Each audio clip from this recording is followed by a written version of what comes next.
Brought to you by PrayLatin.com, makers of prayer cards featuring complete English phonetic renderings of Latin pronunciations. Given that today is Thanksgiving in the United States, inevitably the minds of thoughtful Americans turns towards history, turns towards what God has blessed us with individually and as Americans, and should at least inspire a moment of reflection. If you are able to today, go to Mass.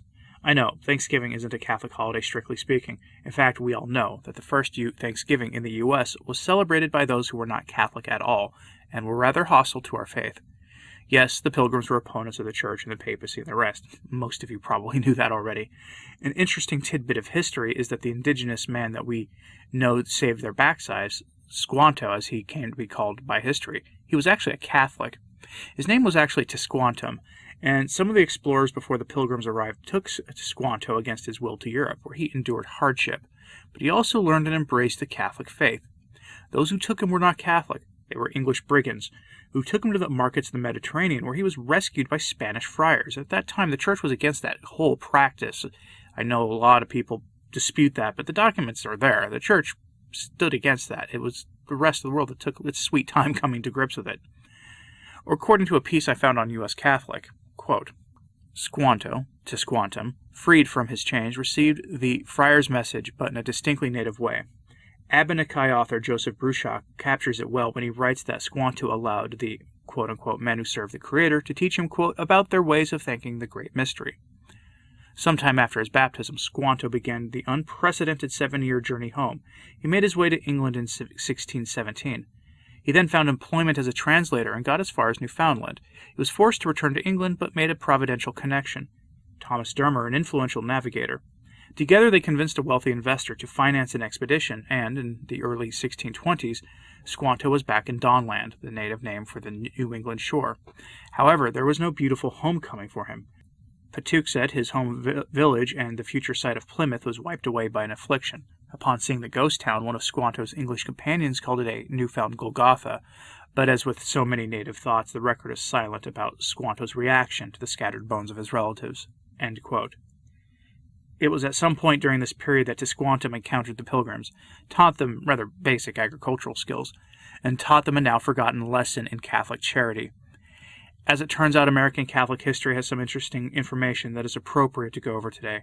A patron suggested this topic to me, or at least part of it, what I'll spend the second half of this video on. And so I want to dive in a little bit to some of the more interesting points in American Catholic history that predate Catholicism in America becoming mainstream in the culture. The acceptance of Catholicism is partially due to John F. Kennedy's suspect rise to the high office in America, which included him swearing off the influence of his faith in his decision-making for governing the country, something no Catholic should ever celebrate. But let's get a couple of basic points of Catholic history right. We know that the first Thanksgiving was actually celebrated in America by Catholic missionaries in St. Augustine, Florida, and a mission by Catholic missionary priests, and that mission is still there to my knowledge today. That Thanksgiving was a Mass said in the 17th century, and the word Eucharist is often translated by people as Thanksgiving. It is the same thing as the Protestant Feast of Thanksgiving? No, not really, but it's interesting nonetheless. The first diocese established in America was in Baltimore. If you've ever wondered why the U.S. Conference of Catholic Bishops meets every year in Baltimore, I have the answer for you. From the history section of the Archdiocese of Baltimore's website, we get this, quote, the Archdiocese of Baltimore was established a diocese on November 6, 1789. Baltimore was established an archdiocese on April 8, 1808. It comprises the city of Baltimore and the following counties of Maryland: Allegheny, Anne Arundel, Baltimore, Carroll, Frederick, Garrett, Hartford, Howard, and Washington. The Archdiocese of Baltimore comprises over 4,800 square miles and has a Catholic population of 486,607. By a decree of the Sacred Congregation of the Propaganda, July 19, 1858, approved by His Holiness Pius IX, July 25, 1858, prerogative of place was conferred on the Archdiocese of Baltimore. By the explicit words of said decree of the Holy See, the Archbishop of Baltimore takes precedence over all the archbishops of the United States, not the cardinals, while in council, in gatherings, and meetings of whatever kind of the hierarchy, regardless of the seniority of other archbishops in promotion or ordination. The decree was signed by Cardinal Barnardo on the 15th of August, 1858. End quote. If the ongoing synod on synodality results in a U.S.-wide synod, and it probably will, it will almost certainly take place in Baltimore, Whereas Rome is the first see in the church, Baltimore is the first see in America. Most Catholics don't know that. It's interesting. The establishment of Baltimore as the first see in America was not only because it was literally the first diocese. It was given preeminent pride of place because of the anti-Catholic movements that were all over the country at the time, but especially in Baltimore. 2 years prior, Baltimore was awash in upheaval because of such sentiments, where Catholics were seeking office locally and Protestants locally objected rather strongly, resulting in the governor activating his security forces to calm the situation, which in all likelihood enabled the groups who opposed the church to win the contest. The first archbishop in America was John Carroll, S.J. Yes, a Jesuit archbishop. In hindsight, that explains a lot. But in that time, we can assume that he sought the permissions necessary to be freed from his Jesuit oath against attaining high posts in the church. Archbishop Carroll was given the task of establishing the church in America, which he succeeded in doing. He was a second cousin of Charles Carroll, the lukewarm Catholic signer of the Declaration of Independence. And I say lukewarm because everything we know he said and everything that was said about him by his friends, including Ben Franklin, kind of point to it. But how John Carroll received the post is an interesting story. It begins with Pope Clement XIV suppressing the Jesuits in the late 18th century, when then Father Carroll was a priest. He requested to be returned to Baltimore to serve as a priest in the local system, which was granted. Eventually, a discussion arose where he was considered for the post of a vicar apostolic for the entire United States, which would have resulted in a far different diocesan structure today if that had happened. Father Carroll objected and said it would be inappropriate for the U.S. to be under the direct rule of a Roman congregation at the time, and asked if the clergy could choose their first bishop instead. This is probably where Baltimore being granted a similar status in America as Rome has to the whole church comes from, for historically the Bishop of Rome was chosen directly by the clergy, and before that by the people, before the modern conclave process began to emerge in antiquity. John Carroll was chosen to be the first bishop in America, and then the first Archbishop of Baltimore. From the Archdiocese of Baltimore's website we get this, quote, "On November 6, 1789, by the pontifical brief Ex Hoc Apostolicae, Baltimore, where Carroll had lived since 1786, was made the first diocese of the United States with Carroll its bishop.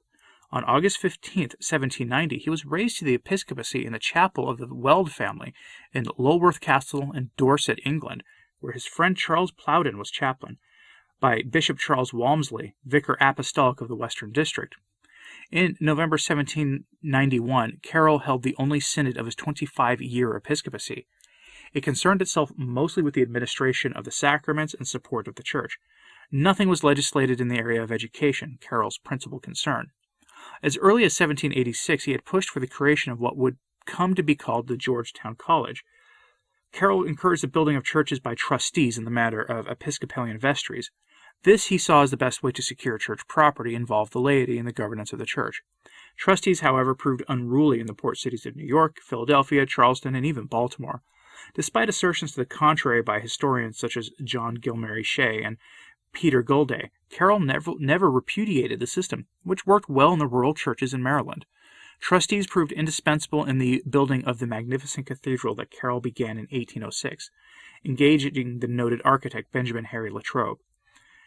More vexing than troublesome, trustees were the many problems priests with whom Carroll had to contend. One of the most notorious was Simon Felix Gallagher of Charleston, an eloquent imbiber of spirits with a large following. Carroll's policy towards such priests was one of forbearance, even kindness. One of his accomplishments, ignored by historians, was his ability to tame such troublemakers, even Gallagher. It was, however, the presence of irresponsible and contentious priests that probably convinced Carroll of the inadvisability of the episcopal choosing by the clergy." End quote. Imagine if today priests could choose their own bishops. Honestly, that concept mortifies me to think about it. I mean, sure, in some dioceses, the more orthodox priests we have today would be able to choose a like-minded bishop, but imagine all of those cases where the priests are much more aligned with modernism than their bishops are. Cases like in the Archdiocese of Portland, where Archbishop Sample is known for being like-minded with the likes of Cardinal Burke and Muellers and the rest of the church. While his clergy are a little more modernist than he is, to put it mildly, and certainly not all of them, to be sure, I've met plenty of good priests in the Archdiocese of Portland, but it's still an issue. But that system went away, and Bishop Carroll was instrumental in the development of the diocesan system in America today. Incidentally, while Baltimore is the oldest diocese in America, Portland was the second archdiocese established in the United States, at one time making up everything west of the Mississippi. Now, imagine a bishop on horseback or riding trains trying to go to all his parishes every year. You begin to understand where auxiliary bishops come from and why they were needed during the frontier days of American history.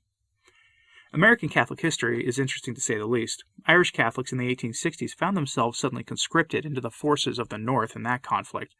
In the early through mid-20th century, Catholics were directly responsible for reining Hollywood in, giving us what some call the Golden Age of Hollywood. Catholic influence on that topic collapsed right after the Second Vatican Council, which is not a coincidence in the slightest. Thereafter, it was Catholics who first stood up against the Moloch issue, shaming Protestants into joining the cause to end that wicked practice in America, a fight we are still engaged in now 50 years after that fight began. But what have we become as a Catholic people in America? Are we happy with what we've become? I'll remind you that Advent is starting in just a few days, this coming Sunday to be precise. It's the beginning of the liturgical year, and traditionally it is the time of fasting and penance as well as joyful preparation for the coming of the Lord.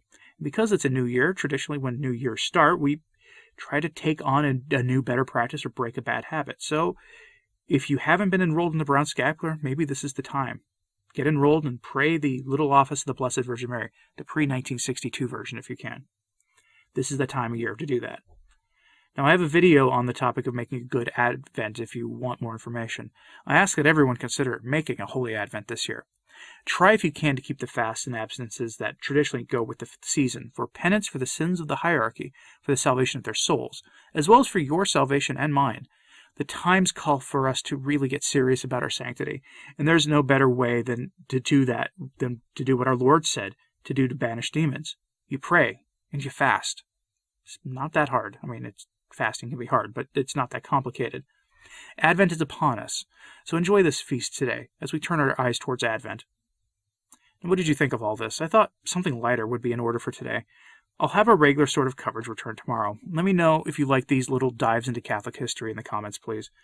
They're certainly not meant to be this complicated look at a minutia of history, though. You're not going to get all the finer details of the, Carol Episcopacy or anything. Let me know your thoughts in the comments, and like and subscribe if you haven't. It really does help. As always, pray for the Church. I'm Anthony Stine. Ave Maria.